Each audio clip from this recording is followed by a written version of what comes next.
CSC and IT. So మీలో చాలామంది students admission తీసుకునే ముందు సిఎస్సి తీసుకోవాలా, ఐటీ తీసుకోవాలా అని చెప్పేసి చాలా కన్ఫ్యూజన్లో అయితే ఉంటారు. సో ఈ వీడియోలో వచ్చేసి మీ కన్ఫ్యూజన్ అంతా కూడా నేనైతే సాల్వ్ చేస్తాను.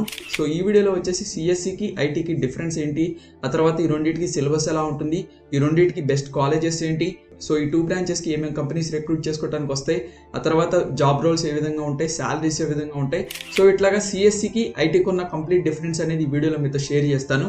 వీడియో చాలా ఇంట్రెస్టింగ్గా ఉంటుంది, వీడియో ఎండ్ వరకు అయితే చూడండి. So without any further review, let's get started.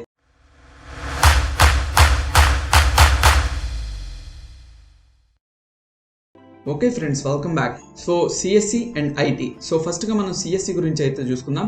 So సిఎస్సికి ఫుల్ ఫామ్ వచ్చేసి కంప్యూటర్ సైన్స్ ఇంజనీరింగ్. సో ఈ యొక్క బ్రాంచ్లో మీరు ఏం స్టడీ చేస్తారు అంటే designing, implementing and managing hardware and software of computer systems. So ఇది ఇంకా కొంచెం సింపుల్గా చెప్తాను. సో నేను ఇక్కడ వచ్చేసి 3 వర్డ్స్ అయితే వాడాను. ఫస్ట్ వచ్చేసి డిజైనింగ్, ఇంప్లిమెంటింగ్, ఆ తర్వాత మేనేజింగ్. సో డిజైనింగ్లో యాజ్ ఎ సిఎస్సి స్టూడెంట్గా మీరు ఏం నేర్చుకుంటారు అంటే microprocessor designing, analogue circuits, digital circuits, VLSI circuits, integrated circuits. So ఇట్లాగా మైక్రో ప్రాసెసర్స్ గురించి, ఆ తర్వాత బేసిక్ సర్క్యూట్స్ గురించి అయితే మీరైతే నేర్చుకుంటారు.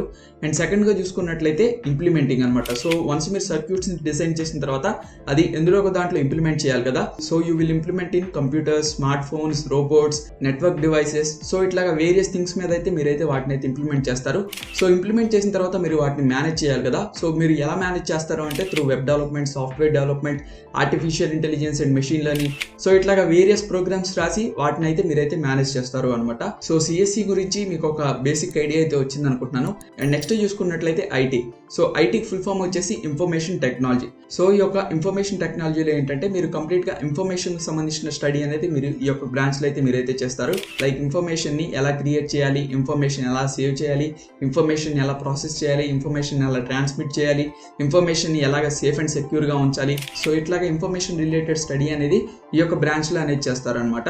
సో సిఎస్సి గురించి అండ్ ఐటీ గురించి మీకు ఒక ఐడియా అయితే వచ్చింది అనుకుంటున్నాను. సో సిఎస్సికి ఐటీకి ఉన్న మేజర్ డిఫరెన్స్ ఏంటి, సో ఈ రెండింటికి ఉన్న మేజర్ డిఫరెన్స్ని ఒక సింపుల్ ఎగ్జాంపుల్ అయితే మీతో షేర్ చేస్తాను. సో అదేంటంటే లెట్ సపోజ్ మీరు అమెజాన్ వెబ్సైట్ అయితే తీసుకోండి. సో ఆ యొక్క అమెజాన్ వెబ్సైట్ని ఎవరు డెవలప్ చేస్తారు అంటే ఒక కంప్యూటర్ సైన్స్ ఇంజనీర్ అనేది ఆ యొక్క అమెజాన్ వెబ్సైట్ని అనేది డెవలప్ చేస్తారు. సో అమెజాన్ వెబ్సైట్లో let suppose some X person ఉన్నట్లయితే ఆ ఎక్స్ పర్సన్ సమ్ ప్రోడక్ట్ని అయితే పర్చేస్ చేశాడు అనుకుందాం. సో ఆ యొక్క పర్చేస్ చేసిన డేటా ఏంటంటే మనకి అమెజాన్ సర్వర్స్లో అనేది స్టోర్ అవుతుంది అనమాట. సో ఆ యొక్క అమెజాన్ సర్వర్లో ఏమైనా స్టోర్ అవుతుందంటే ఆ యొక్క పర్సన్ ఎప్పుడు పర్చేస్ చేశాడు, ఆ యొక్క పర్సన్ పర్చేస్ చేసిన ప్రోడక్ట్ ఏంటి, ఏ టైంలో పర్చేస్ చేశాడు, ఆ తర్వాత అతని యొక్క అడ్రస్ ఏంటి, ఇట్లాగా కొంత డేటా అనేది ఆ యొక్క సర్వర్లో అనేది స్టోర్ అవుతుంది. సో ఆ యొక్క డేటా అంతా కూడా సేఫ్ అండ్ సెక్యూర్గా ఉంచేది ఎవరు అంటే ఐటీ ఇంజనీర్. సో ఇదనమాట బేసిక్ డిఫరెన్స్ ఏంటనేది. సో ఇప్పుడు వచ్చేసి మీరు సిఎస్సిలో ఏం స్టడీ చేస్తారు, ఆ తర్వాత ఐసీలో మీరు ఏం సిలబస్ స్టడీ చేస్తారు అనేది ఇప్పుడైతే చూసుకుందాం. సో సిఎస్సిలో మనం చూసుకున్నట్లయితే సో మీరు ఫాలోయింగ్ సిలబస్ అనేది మీరు సిఎస్సిలో అయితే స్టడీ చేస్తారు. అండ్ ఐటీలో చూసుకున్నట్లయితే మీరు ఫాలోయింగ్ సిలబస్ అనేది స్టడీ చేస్తారు. అండ్ ఈ 2 బ్రాంచెస్కి మనం టాప్ కాలేజెస్ చూసుకున్నట్లయితే సో సిఎస్సికి టాప్ కాలేజ్ వచ్చేసి మన యొక్క ఇండియాలో ఉన్న old IITs, old NITs, old triple IT Hyderabad, triple IT Bengaluru, triple IT Delhi, bits Pilani, Jadavpur university, college of engineering Pune, MIT Manipal, VIT Vellore, SRM Chennai, SSN college of engineering Chennai. So ఇవన్నీ కూడా సిఎస్సి బ్రాంచ్కి one of the top colleges. And information టెక్నాలజీకి top colleges చూసుకున్నట్లయితే Delhi technological university, Manipal university, Indian institute of engineering science and technology, Madras institute of technology, BMS college of engineering, Chaitanya Bharathi institute of technology, college of engineering Pune, triple IT Allahabad, NIT Kurukshetra, NIT Patna, MIT Manipal university Jaipur. So ఈ colleges అన్ని కూడా IT branch కి top colleges అనమాట. And once మీరు మీ యొక్క graduation complete చేసిన తర్వాత మిమ్మల్ని రిక్రూట్ చేసుకోవడానికి వచ్చే కంపెనీస్ ఇప్పుడైతే చూసుకుందాం. సో ఫస్ట్ గా కంప్యూటర్ సైన్స్ ఇంజనీరింగ్ బ్రాంచ్ చూసుకున్నట్లయితే మనకి Google, Microsoft, Amazon, Facebook, Oracle, TCS, Deloitte, Goldman socks, Cognizant, Accenture, TCS, Infosys. So ఇలాంటి మరిన్ని కంపెనీస్ సిఎస్సి గ్రాడ్యుయేటెడ్ స్టూడెంట్స్ని రిక్రూట్ చేసుకోవడానికి రావడం అయితే జరుగుతుంది. సో ఐటీ బ్రాంచ్కి టాప్ రిక్రూటర్స్ చూసుకున్నట్లయితే సో నేను సిఎస్సి బ్రాంచ్కి ఏదైతే కంపెనీస్ చెప్పానో అవన్నిటితో పాటు మనకి public sectors like BSNL, ISRO, so ఇట్లాగా కొన్ని పబ్లిక్ సెక్టర్స్ కూడా ఐటీ ఇంజనీర్ని అయితే రిక్రూట్ చేసుకోవడం అయితే జరుగుతుంది.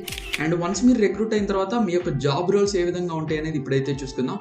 సో సిఎస్సి బ్రాంచ్కి జాబ్ రోల్స్ చూసుకున్నట్లయితే software developers, testing engineers, project manager, IT software, system analyst, technical support engineer, IT technical content developer. And ఐటీకి ఉన్న జాబ్ రోల్స్ అనేది ఇప్పుడైతే చూసుకుందాం. So roles like software developer, testing engineer, IT coordinator, system analyst, applications developer, IT technical content developer.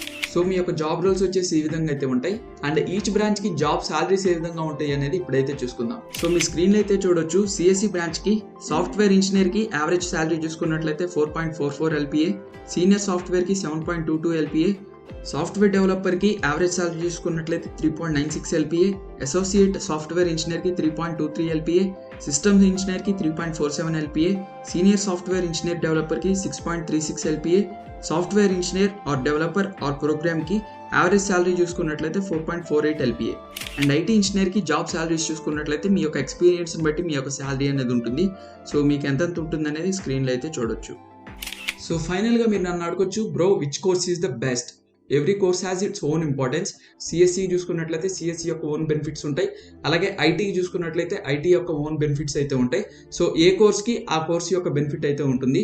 So మీరు దేని బట్టి decide అవ్వాలి అంటే మీ యొక్క ఇంట్రెస్ట్ దేని బట్టి ఉంది, ఆ తర్వాత మీ యొక్క ఫైనాన్షియల్ కండిషన్స్ని బట్టి మీరు ఏ కాలేజ్లో జాయిన్ అవ్వాలి అని చెప్పేసి మీ మీద అయితే డిపెండ్ అయి ఉంటుంది, మీ యొక్క ఇంట్రెస్ట్ మీద అయితే డిపెండ్ అయి ఉంటుంది. కానీ వన్ థింగ్ మాత్రం నేను క్లియర్గా అయితే చెప్పగలను. సో ఎవరైతే సాఫ్ట్వేర్ సైడ్ వెళ్ళాలి అనుకుంటున్నారో అటువంటి వారు సిఎస్సి తీసుకోండి, ఎవరైతే హార్డ్వేర్ సైడ్ వెళ్ళాలి అనుకుంటున్నారో అటువంటి వారు వచ్చేసి ఐటీని అయితే తీసుకోండి అనమాట. సో ఇది ఫ్రెండ్స్ సిఎస్సికి ఐటీకి ఉన్న డిఫరెన్సెస్ అనమాట. సో ఐ హోప్ మీకు ఈ వీడియో నచ్చింది అనుకుంటున్నాను. ఇన్ కేస్ మీకు ఈ వీడియో నచ్చినట్లయితే ఖచ్చితంగా వీడియోని లైక్ చేయండి. అలాగే నెక్స్ట్ ఏ బ్రాంచెస్ మధ్యలో డిఫరెన్స్ మీకు కావాలో అది కింద కామెంట్ సెక్షన్లో కామెంట్ చేయండి. అలాగే ఇలాంటి మరిన్ని వీడియోస్ కోసం మన ఛానల్ని సబ్స్క్రైబ్ చేసి నోటిఫికేషన్స్ కోసం పక్కన ఉన్న బెల్ ఐకాన్ని ట్యాప్ చేసి ఆల్ అనే ఆప్షన్ అయితే యాక్టివేట్ చేసుకోండి. So this is your Joshua Kamlakar signing of.